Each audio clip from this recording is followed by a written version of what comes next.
balance. Assalamualaikum. Sorry for waiting, but looks like it's crammed dah. Ada tempat bernafas? Okay. Okay. Firstly, saya ucapkan terima kasih kerana sanggup menunggu. Saya Latifah Koya. Dan bersama saya Yang Bahagia Datuk Seri Azam Baki, Timbalan Ketua Pesuruhjaya Operasi SPRM, Bahagian Operasi. Datuk Omar Saifuddin Jaafar, Pengarah Perundangan dan Pendakwaan SPRM di sebelah kiri saya. Tuan Muhammad Zamri Zainul Abidin, Pengarah Pencegahan Pengubahan Wang Haram AMLA SPRM di sebelah sini. Dan wakil-wakil pengarah dan beberapa pegawai daripada SPRM yang turut bersama saya. Hari ini saya ada beberapa pengumuman penting khusus untuk satu kes. Saya pasti ada beberapa soalan cepu mas, tapi yang tu kita tunggu dan lihat bagaimana ia berkaitan dengan isu ini. Pertamanya kita ingin memberitahu bahawa SPRM telah berjaya memfailkan satu permohonan di bawah Akta AMLA bagi tujuan untuk melucut hakkan forfeiture of property, but it is non-prosecution, bagi tujuan untuk membuat recovery, untuk mendapatkan balik wang-wang yang telah dialirkan keluar daripada salah guna wang daripada kes 1MDB. Kita telah mengenal pasti, buat setakat ini kita telah mengenal pasti 41 sama ada individu atau entiti yang telah dijadikan responden dalam permohonan dan telah filekan kes ini di Mahkamah Tinggi Kuala Lumpur. Dan hasil daripada permohonan ini, apa yang akan berlaku ialah we are set to recover at least 270 million ringgit from the monies that has been given out various individuals. These individuals or entities include bahagian UMNO ataupun cabang dan sebagainya, yayasan, company-company dan sebagainya. And for the details, as part of the ethics, we cannot provide you the affidavit yet because the matter has yet to go to court, but we will provide you the list of those respondents. So in terms of the application, it is made under AMLA, and once you have identified there is unlawful activity, proceeds of that unlawful activity can be recovered through this application. You want to have details? Okay. I think I'll invite my SFC, who is the head of the legal department, Datuk Omar, to give a little bit of more details on the application process. Salam sejahtera, tuan-tuan dan puan-puan sidang hadirin yang saya hormati sekalian. Seperti yang telah dimaklumkan oleh Yang Berbahagia Puan Ketua Pesuruhjaya sebentar tadi, sebanyak 41 responden telah dikenal pasti dan kami telah pun memfailkan sebanyak 41 permohonan untuk merucut hak di bawah Seksyen 56 Akta Pengubahan Wang Haram bagi memperolehi harta tersebut, dan ia melibatkan seperti yang dikatakan tadi beberapa individu-individu, entiti-entiti, organisasi dan juga syarikat-syarikat. Dan jumlah keseluruhan kerana ia banyak, secara kumulatif ia lebih kurang 270 juta ringgit. Dan permohonan telah pun difailkan dan sebagai maklumat awal, beberapa tarikh-tarikh telah diberikan oleh Mahkamah Tinggi bermula pada 25 hari bulan Jun, diikuti pada 10 hari bulan Julai, 24 Julai dan 31 Julai. Dengan kata lain, permohonan tersebut memandangkan ia adalah banyak. Ia telah dipecahkan kepada beberapa permohonan berasingan. Jadi itulah sahaja yang saya katakan. Terima kasih. Terima kasih Datuk Umar.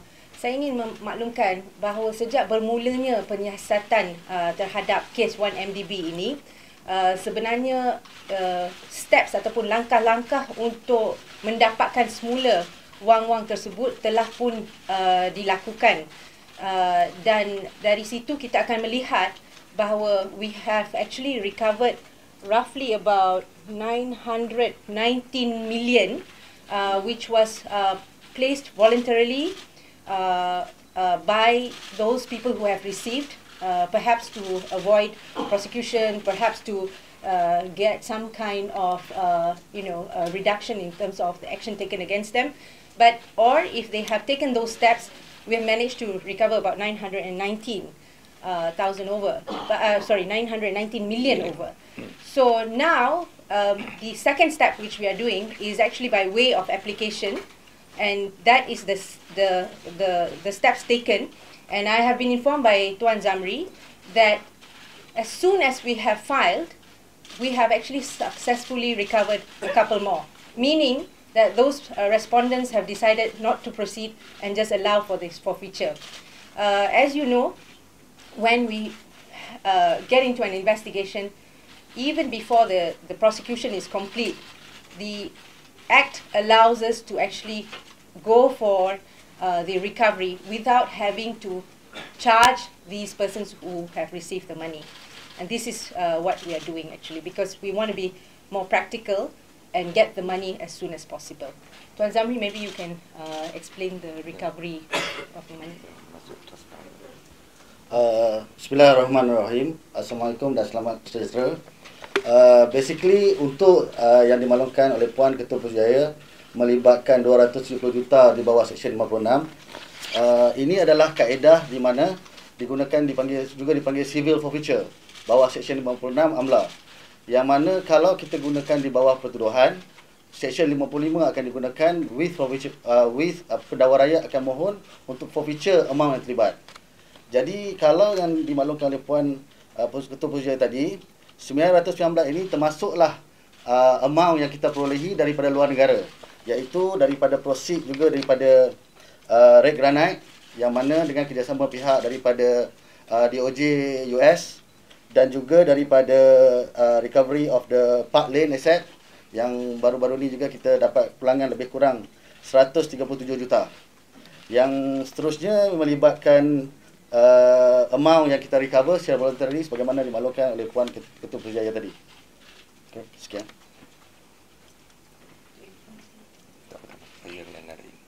Okay, so I think if we don't have anything more, and it all depends on the questions that we are going to ask.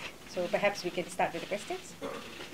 So this 270 million that is set to be covered, is it all unlawfully been dispersed to various individuals and entities, and are they foreign or local?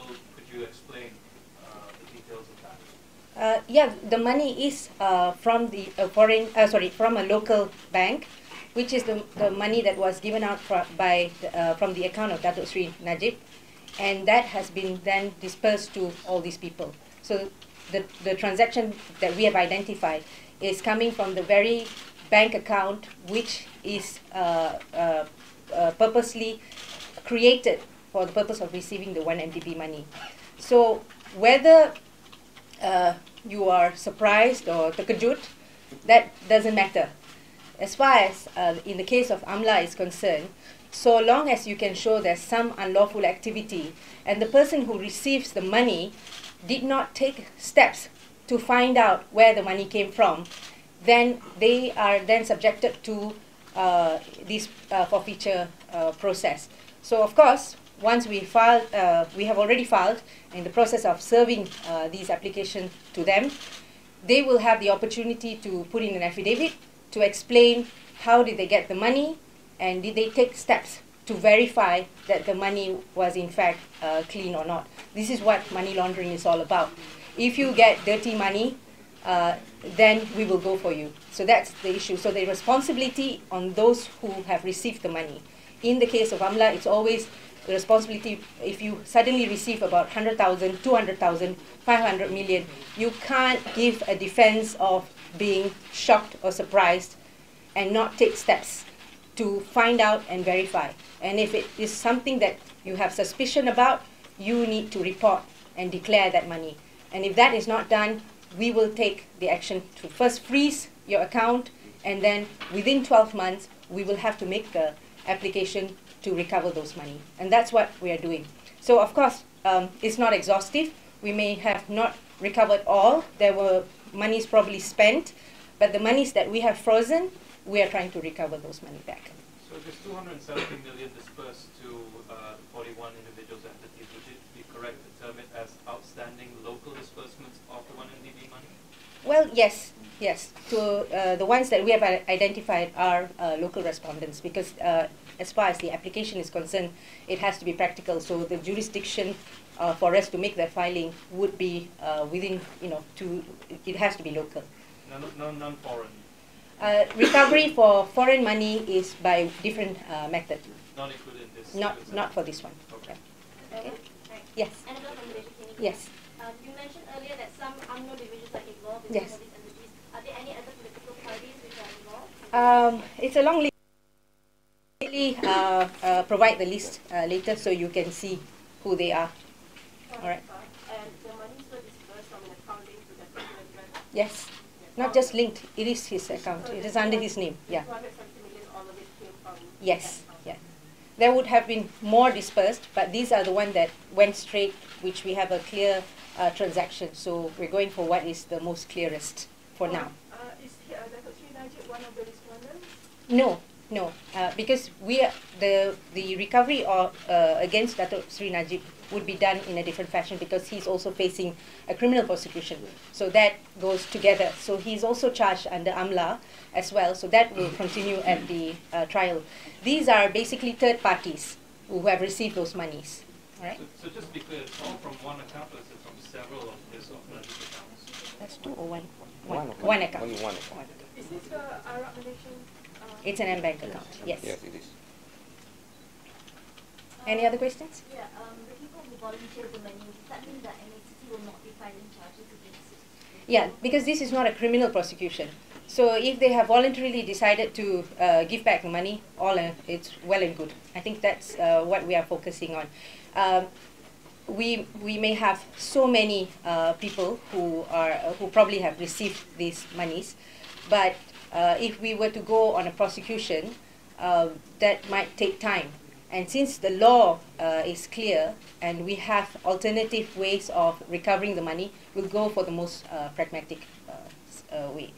But regardless, there will be cases where if it's there is more than just receiving money, and they are part of this whole web of transferring money and going for further laundering, then we will take the necessary step. But the ones that we have identified are those clear-cut third parties who have received the money, and we just ask them to return. Right? So it's possible that there's that's more than 270? Of course. Oh, definitely more. But these are the ones for now. But from time to time, if we get more evidence and more names, we will definitely go for them. So these are the most obvious ones? The most obvious one, and the total sum is a big significant amount. Will it be a stumbling block since his criminal trial is ongoing? No. The law is very clear. The criminal trial can be ongoing, and that is as far as the accused in that trial is concerned. But the activity of the monies are quite straightforward. The defense of not knowing the money is not a good defense under AMLA. So people can give you money and send in anywhere. But you, as the account holder or the recipient, has a responsibility. Otherwise, we will have a situation where people are going to just put money in different accounts, and they will just say, I don't know. And that has been done before, and this is how we stop money laundering. So that the whole idea is to just recover money which you have not taken steps to verify and say what the money is for. And if it is tainted, it has to be given back. So far, no one has challenged the civil forfeiture application? Not yet, because we've just filed it 2 days ago, and we have extracted the seal copy. in the process of serving the OS, the motion, together with the affidavits on them. What about Jolo? I mean, there was a budget, mom, Yes. and he retired from his lawyer. Are they trying to get in touch? That is a police case actually. So that's a separate situation. Is Jolo one of the, is Jolo No, named on the list? no, no. Can I double check on the 990 million that Yes. has been covered earlier? Is that all fully from abroad? No, it's a mix. It's a mixed group actually. This one, the money was, there was a trust account that was created for the purpose of the recovery. It's called the MOF trust account. And ever since this investigation started, those who felt like they needed to clear themselves decided to put back the money as soon as they realized that there's something is wrong. So we have up to date 11 entities or individuals who have given back the money. So includes the equanimity money and red granite and all? No, wait, Or the red granite, yes, 990 but million? no. Huh? Red Red granite, yes, yeah. Equanimity, No, not yet, not No. yet. So those equanimity, do we know the actual amount of money recovered from that's linked to one entity? That one is under the Attorney General's purview. Huh? Yeah.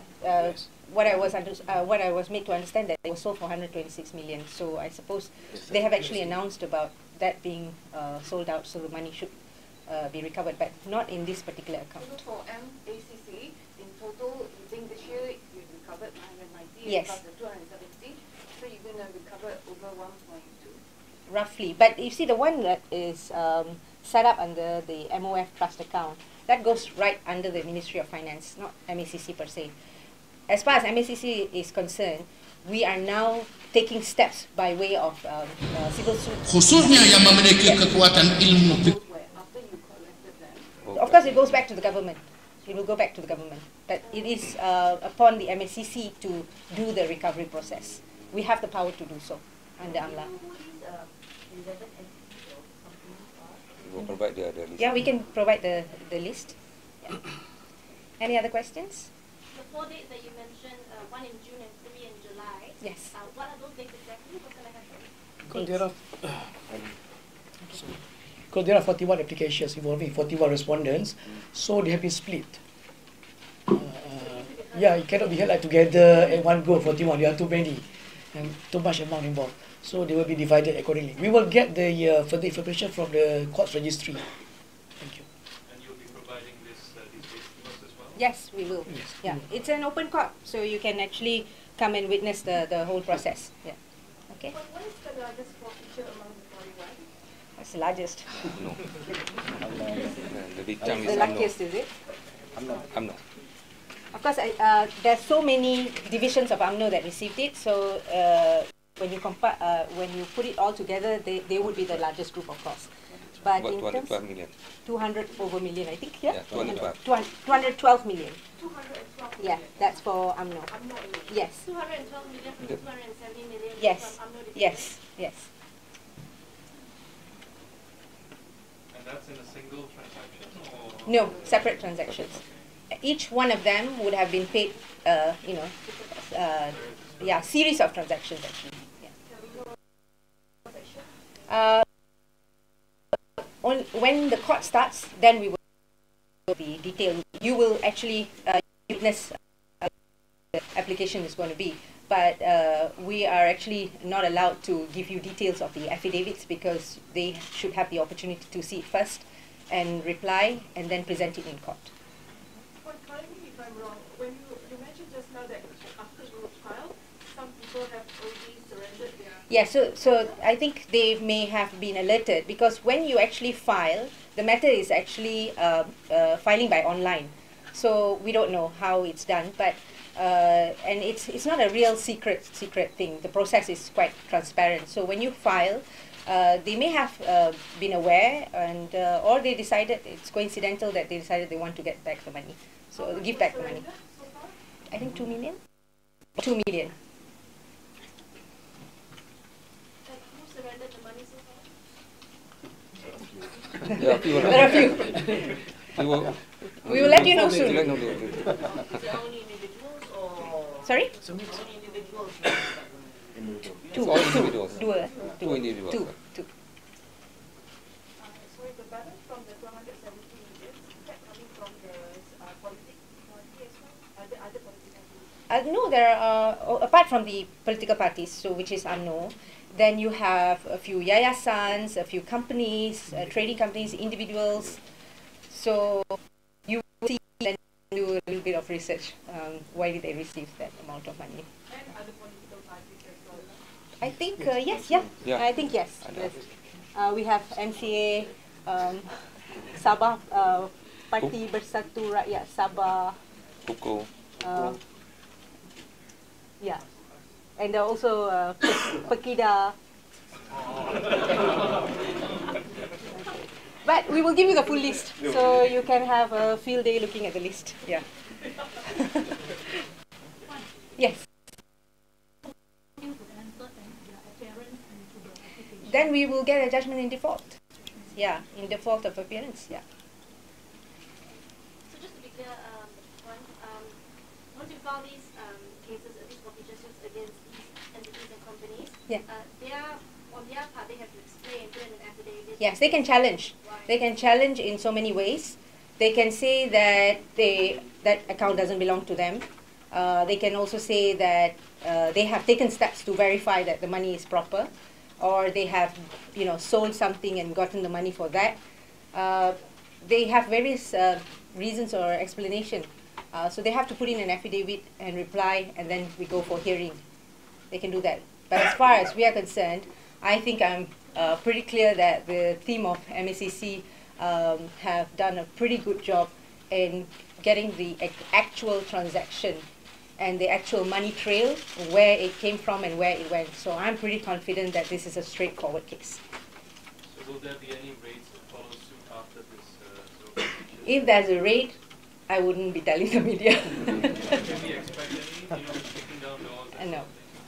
This is about money trails, and it's about properties and freezing of accounts. So it has to be done not in a raid fashion. So you will have to give notice that you are going to actually freeze account. So there's many steps that will take place before we actually go for this application. Yeah. Is MACC planning any more charges against Najib? If the MACC is going to do that, we will let you know later. So, how far along is the 1MDB investigation? Is it more or less complete? As far as the 1MDB investigation is concerned against Datuk Seri Najib, I think he is already facing the trials. We'll let that happen. As and when we get more evidence with more individuals who are involved, we will do the necessary. Yeah. Would you say you're halfway there, almost complete? What's your percentage on that sort of thing? Not sure. I can't tell you. Yeah.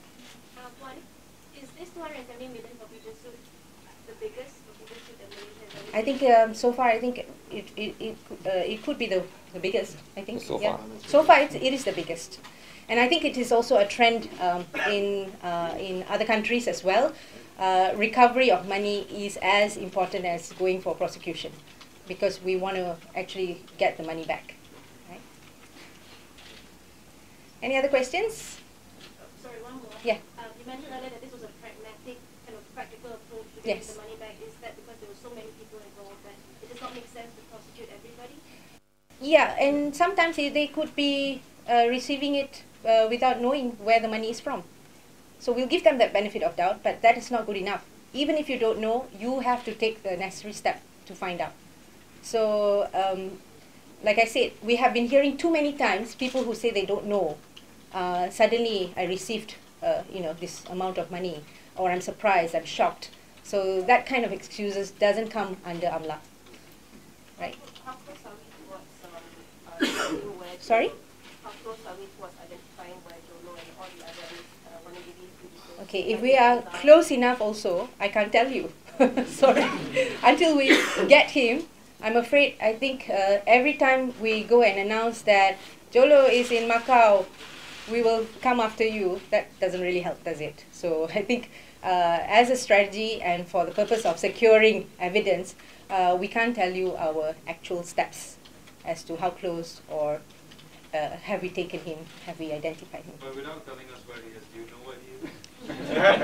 That's a good one. I'm afraid I can't comment on that. Yeah. No, can we, if, since you took over the role, how has it been for you? Because we have never heard from you. Have you been preoccupied with this 1MDB and the recovery? And Yes, I think my officers, all of them have kept me very, very busy with this case. So I think as far as with regards to my appointment, I will certainly give you another day with exclusives or whatever you call it. I'll arrange with my officers from the media, Tuan Ismajuri and Tuan Roswan, so he can liaise with you. So no worries about that. So, but today we just want to give you some good news that we are moving, forward to do some recovery, right? Any other questions? Some burning questions? So long as it's involving this issue, fine. Yeah. Okay? Well, you had a meeting with Tun yesterday. Yes. And what did he talk about in regards to this one? No, we didn't discuss files or cases. No. No. This is my first courtesy call to Tun since my appointment. Yeah. So it was just... No, I won't be discussing files with him. Yeah. Sorry. So we're going to see more regular press conferences from you? Definitely, definitely. Just allow me some space to settle down, and it has been a steep learning curve for me. So, yeah. no news on a pink diamond. You can ask my deputy. We are looking for pink diamond. If you can help us, it's much better. Give us some time to find not only pink diamond but all other assets. Untuk mengetahui semua dan mungkin akan tubuhkan satu task force baru hubungan banyak lagi aset-aset di luar negara sana yang kita akan cuba bolehi kerana ini merupakan satu tasking yang complicated jugalah. Jadi dalam perbincangan dengan pihak tertentu. Okay, if that is all, thank you very much. Hope to see you again for more announcements. All right, thank you. Sorry? Oh yeah, okay. Yeah, you can. Quite small. It's very small actually. So you this one. Very, like this, and then you can zoom in, is it? Atas sikit. Atas sikit. Okay.